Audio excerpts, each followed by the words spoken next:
Olá, gente, tudo bem com vocês? Bom, espero que todos aí estejam bem. E hoje, neste vídeo, eu quero falar com vocês sobre dúvidas que normalmente as pessoas têm me falado bastante, que é o que é o visto EB2NW e quais são os documentos que precisam para dar início, para começar. Eu sempre vejo aí alguma confusão sobre como gerar, como lidar, como trabalhar com esses documentos, tá. Então vamos falar um pouco sobre isso, desmistificar um pouco, primeiro a dificuldade de se obter esses documentos e como você administra eles, tá.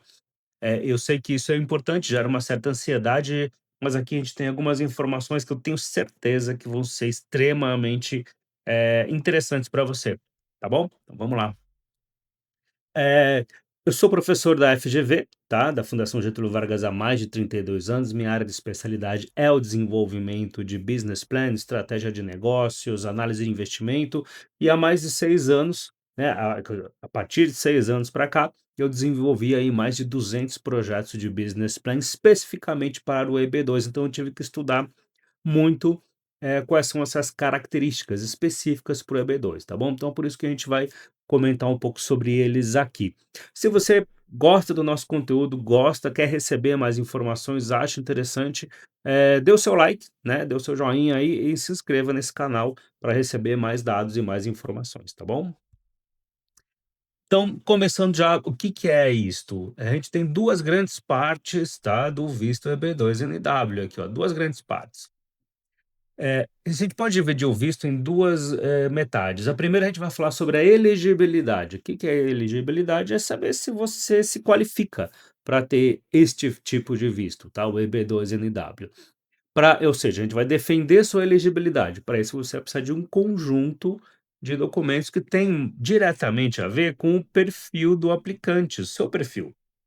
Seus documentos pessoais. Então, por exemplo, aqui entra, seus diplomas, se você fez faculdade, se você fez um tecnólogo, se você fez cursos, a sua certidão de nascimento, dados sobre rendimento, ou seja, todos os documentos seus, pessoais.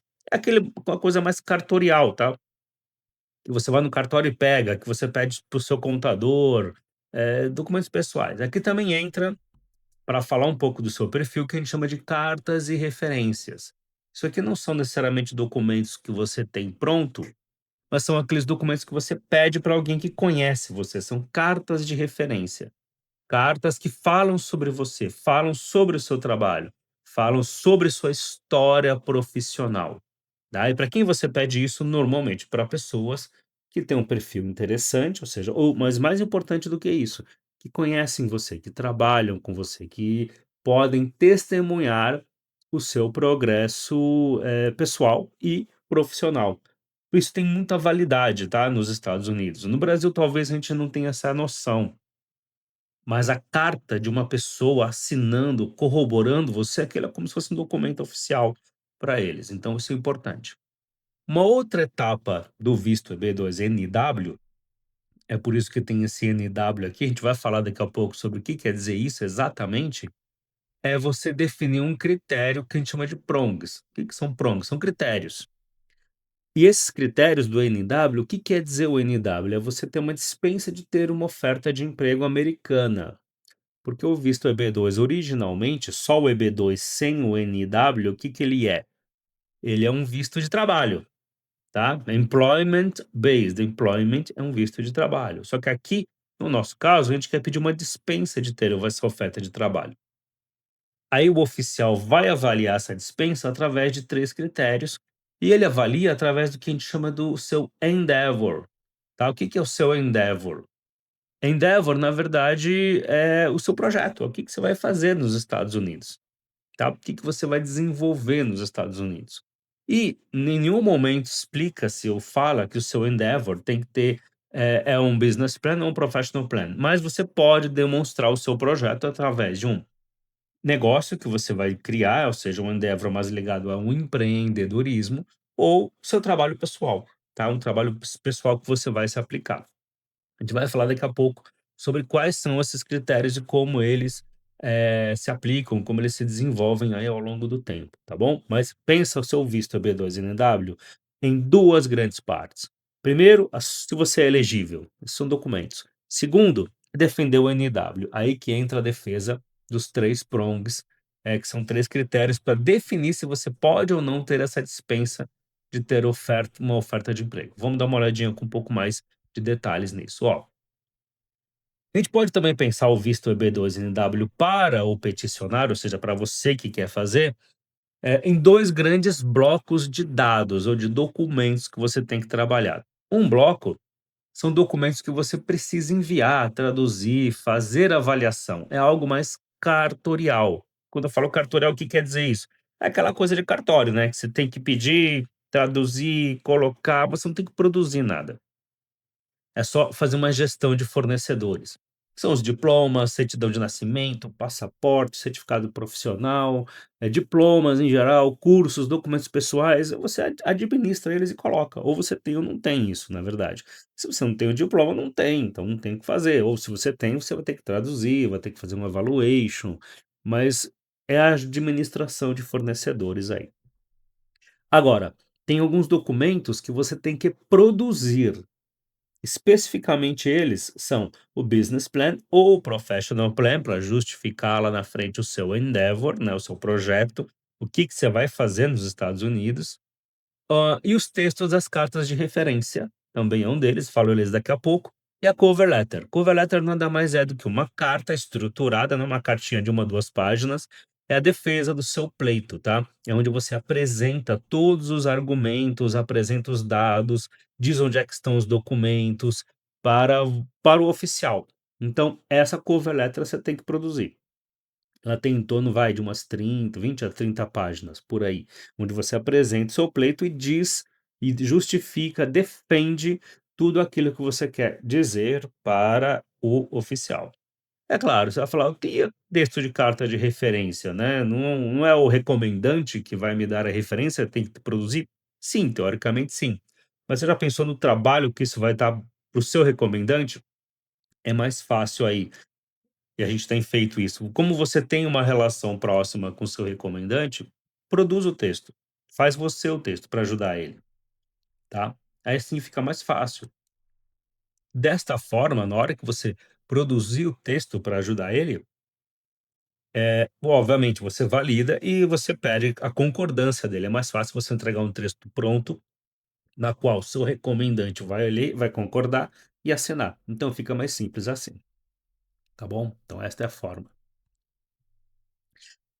Hoje eu vou falar especificamente sobre os dos documentos que você tem que produzir, eu vou falar do business ou do professional plan, tá bom? Depois a gente fala dos outros em outro vídeo.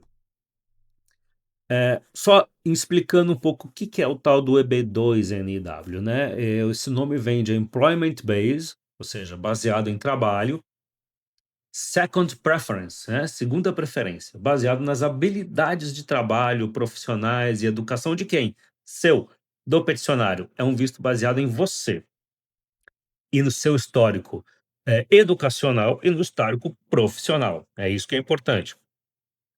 E o que que quer dizer o NW? National Interest Waiver. É uma dispensa, waiver é dispensa. Uma dispensa por interesse nacional. Dispensa do quê, cara pálida? Dispensa de você ter uma oferta de emprego de uma empresa americana, de ter um sponsor lá. Por quê? Originalmente, o visto EB2 é um visto para que a empresa nos Estados Unidos entre com esse processo para contratar você. Aqui a gente está fazendo uma coisa diferente. Você está dizendo o seguinte: não, não preciso ter uma oferta de emprego. O que eu vou fazer nos Estados Unidos é tão interessante, tão legal, tão bom, que vale a pena você me dar uma dispensa de ter uma oferta de emprego lá. Então, é isso que quer dizer o NW. Aí a gente já entende algumas coisas, que é importante. Coisas que eu já ouvi. "Pô, legal, professor. Então, puxa, meu pleito é muito bom, porque lá tem uma escassez de pessoas, uma escassez de profissionais do meu perfil, tem escassez de enfermeiro, escassez de médico, escassez de profissional de TI, tá faltando lá, de repente, piloto de avião, então a escassez é importante, por isso que ele vou ser aprovado". Não, não vai, não vai. O fato de ter escassez de uma profissão não é o argumento que você tem que usar, nunca é o argumento. Porque olha só, aqui eu estou tendo uma dispensa de uma oferta de emprego. Se você coloca no seu pleito que você deve ser escolhido e aprovado porque tem uma escassez de oferta lá, o oficial bate o olho e fala: "Ah, se tem uma escassez de oferta, arranje um emprego então". Lá já tem bastante oferta de emprego, vai lá e procura uma, né. Não é isso que é importante. Aqui o foco é em você e nas suas habilidades. O foco não é na escassez, ou então também o foco nunca é no quanto um segmento, um setor de negócio é importante. Foca em você e no que você vai fazer. Sempre pensa isso. Um bom projeto, um bom pleito é focado em você, nas suas características e no que você vai fazer. Isso que é importante. Todo o resto pode ser interessante citar? Pode, mas não é o argumento principal, tá?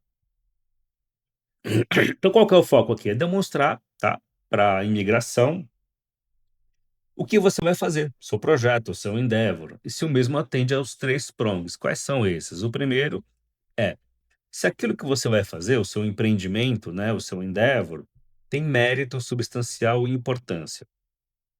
Mérito substancial é algo que é relevante, crítico e importante para os Estados Unidos. E importância nacional, aí tem vários outros elementos, que é, por exemplo, o que impacto você vai gerar na economia, se você atende alguma política ou objetivo e oficial do governo americano, se você vai gerar empregos e assim por diante. Tem vários elementos que a gente tem que definir e estruturar isso quando descrever o seu projeto, o seu endeavor. O segundo é se o candidato, né, você está bem posicionado para avançar com o seu empreendimento. Não adianta, por exemplo, eu sou um engenheiro e lá o meu empreendimento eu quero abrir uma rede de pizzaria. O que que tem a ver a sua experiência de engenharia com você administrar uma rede de restaurantes? Cara, não tem nada a ver. Então, o bem posicionado quer dizer que aquilo que você propõe estar fazendo, você tem condições de executar bem. E tem indícios que você vai executar bem isso. Essa é uma coisa legal. E o terceiro é qual o benefício que você vai trazer para a sociedade americana, que entra, por exemplo, benefícios ligados à geração, a impacto econômico, geração de empregos, se você não vai concorrer ou competir no seu trabalho com outros americanos, e tem outros critérios também, tá? Se na balança, né, vai valer a pena te dispensar de ter uma oferta de emprego para vir para os Estados Unidos. Esses daqui, gente, são os 3 prontos, eles têm que ser trabalhados em todo o seu pleito, inclusive na cover letter e no business plan ou no professional plan que você vai estar fazendo, a gente meio que tem que já entender que eles são importantes e descrever o seu projeto alinhado nisso também. Legal, vamos lá então, vamos continuar. Aqui é uma pergunta clássica: como escolher entre um business plan ou um professional plan? Qual é dos 2 é melhor? E a resposta mais simples para isso é: ué, aquele que dependendo do seu perfil, melhor atende aqueles 3 critérios, os prongs. Lembra que uma coisa importante dos prongs é que eles querem saber qual é o impacto que você vai gerar nos Estados Unidos e também, uma coisa importante que é qual a contribuição que você vai trazer para a sua área de conhecimento. Isso é muito forte no prong número um, tá? Normalmente, o professional plan é mais indicado quando o foco é na carreira acadêmica, científica, tem uma liderança em um segmento de negócios, participativamente de um segmento, um setor, aí você é mais conhecido. Quando você tem patentes, você trabalha numa instituição de pesquisa, universidade, ONG, representa o setor econômico. Quando tem quando tem menos ênfase em elementos comerciais tradicionais ou quando se demonstrar alguma influência específica, tá? Em áreas de negócio ou em um setor, você numa área tecnológica, você é um cientista, o professional plan, ele é mais indicado quando você tem esse perfil. Depois eu vou explicar por quê também. O business plan é quando o foco é empreender, iniciar uma empresa nos Estados Unidos. Quando você tem um histórico de gestão, liderança de equipe, em empresa tradicional, trabalhei como gestor, eu trabalhei como executivo, é um perfil melhor para isso, é o business plan. Quando o aplicante tem uma ideia de negócio inovadora, uma coisa única que você quer aplicar, legal. Ou quando você possui um histórico executivo, já foi ou é empreendedor, tudo isso favorece a escolha do business plan. Quando o trabalho tem um claro componente comercial, aquilo que você quer fazer lá, ou que você, o histórico também tem isso. Quando tem uma carreira tradicional em clientes comerciais, em empresas comerciais, tudo isso favorece o business plan. Ou quando, né, se for de uma profissão que necessita de uma licença para atuar nos Estados Unidos e você não tem essa licença ainda e não vai ter na época da aplicação ou da sua entrevista final. Por exemplo, você é um médico e se você fizer um professional plan, médico, isso vale para médico, para advogado, para fisioterapeuta, para enfermeira, todas essas profissões precisam de uma licença para trabalhar nos Estados Unidos. Se você fizer um professional plan, que é uma forma de trabalho pessoal e dizendo que você vai aplicar isso nos Estados Unidos e na hora e você não tem essa licença ainda, o oficial pode entender que você não tem condições de aplicar. Então, ele pode te barrar. Nesses casos, é melhor fazer um business plan. Ou quando o professional plan não se aplica por algum motivo também. Cuidado aqui. Aqui tem uma questão interessante entre o business e o professional plan. Normalmente, eu prefiro fazer o business plan porque ele é mais fácil de você demonstrar impactos, econômicos, geração de emprego, é mais simples, porque você consegue gerar um impacto maior, porque sua empresa vai atender diversas empresas diferentes, pode atender diversos segmentos, então o cálculo de impacto prospectivo, ou seja, o que você vai gerar de resultado é mais fácil. Coisas que não são lógicas, tá? Ah, eu quero fazer um professional plan, esse daqui, porque eu quero trabalhar em uma empresa nos Estados Unidos. Cara, não faz isso, tá? Se você quer trabalhar numa empresa nos Estados Unidos, o oficial vai bater o olho e falar: "Então procura um emprego". Não é isso que é importante aqui. Lembra, o ponto principal é o impacto que você vai gerar. Então, se você quiser fazer um professional plan, tem que ser algo assim: "Eu vou trabalhar na empresa A, B ou C e D, mas eu também vou fazer workshops, eu vou, de repente, fazer contatos com ONGs, com universidades, vou com áreas setoriais, eu vou treinar pessoas". Você tem que expandir o seu impacto que você gera, de tal forma que gera um impacto relevante. Não basta você dizer que você vai trabalhar num lugar. Você tem que dizer como esse trabalho vai gerar o impacto que você quer para a sociedade americana, entendeu? Então, cuidado com esse professional plan. Não é você eu quero professional plan porque eu não quero ter uma empresa, eu quero só trabalhar numa empresa simples lá, e é isso que eu quero fazer.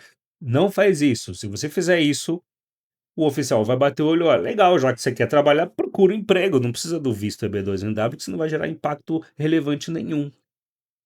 Entenderam? O original, tá, o processo original do doutor Danazar, ele era um doutor, ele demonstrou esse impacto como ele vai gerar, como é que ele geraria dessa forma. Então esse é um ponto relevante que a gente tem que sempre prestar atenção. Aqui vem uma coisa importante, a estratégia para o business plan e o professional plan. Primeira coisa é, a gente tem que fazer um bom alinhamento entre a sua formação acadêmica educacional com mais, né, somando esse alinhamento com o seu histórico profissional, mais um problema crítico real, uma dor nos Estados Unidos, que isso aqui pode ser resolvido, e com que diferencial? O que que você vai trazer de novo? Qual é a novidade da sua área de conhecimento que você vai trazer para os Estados Unidos? A definição de um bom BP, um business plan ou professional plan, passa pelo alinhamento desses 4 elementos. O que você vai propor fazer lá, pode ser um modelo de negócio ou pode ser uma forma de trabalho, tem que estar alinhado com isso. Para gerar o quê? Para gerar uma base legal, para gerar para ter os argumentos dos 3 prongs. Senão, você não tem, tá? Tem que ter esse alinhamento. Tanto que essa é a primeira coisa que eu faço quando eu vou entrevistar um candidato, para definir inclusive se vai ser um professional ou um business plan. Tem que fazer esse alinhamento funcionar. Alguns exemplos de alinhamento, tá, ó, uma procuradora pública do estado do Piauí, funcionária pública, hein, mas ela trabalhava muito com promoção e assistência de crianças e adolescentes com problemas mentais, o uso de drogas e assim por diante, tá. Legal. No caso dela, ó, foi um business plan ligado à promoção de saúde mental para empresas e escolas no estado de Utah. Eu não sabia disso, mas em Utah você tem uma incidência muito grande de problemas com adolescentes, né. Problemas inclusive ligado à preservação da vida, violência, assim por diante. Então, foi legal, foi definido dessa forma. Advogado. Advogado especializado na área trabalhista e previdenciária. Pô, no Brasil é uma coisa meio que burocrática, né, burocrática pra caramba, mas lá, o que que foi feito? A criação de uma empresa especializada em compliance corporativo, políticas internas, regras para minimização de riscos jurídicos. E por que isso é importante? Porque no Brasil a regra é o litígio. Nos Estados Unidos a regra não é o litígio, é evitar o risco. Por isso que a ideia do eu uso muito isso para advogado em geral. Eh, como é que eu posso fazer para ajudar as empresas, as pessoas a reduzir o risco, para não ter problemas? Porque quando você tem um problema nos Estados Unidos, custa caro. Custa caro em termos de multa, em termos de litígio, em termos de uma série de coisas. Então, a gente vai por essa linha. Dentistas no Brasil, ó, desenvolvimento de um modelo de negócio clínica móvel, é uma novidade. Atendimento de saúde bucal para pessoas idosas, também uma necessidade americana, né, a população americana está ficando muito idosa já. E que não possuem essa acessibilidade nos Estados Unidos. Legal, ficou interessante. Contador no Brasil especializado em tributos, tributos do Brasil. Olha só, nos Estados Unidos é completamente diferente. Aqui foi a criação de uma empresa de consultoria financeira e contabilidade para pequenos e médios negócios. Ó, pequena e média empresa sempre é relevante e importante para a gente, tá? E aí sempre vai gerar produtividade. Essas duas palavrinhas, ó, produtividade, pequeno e médio negócio. Isso para a gente é importante também.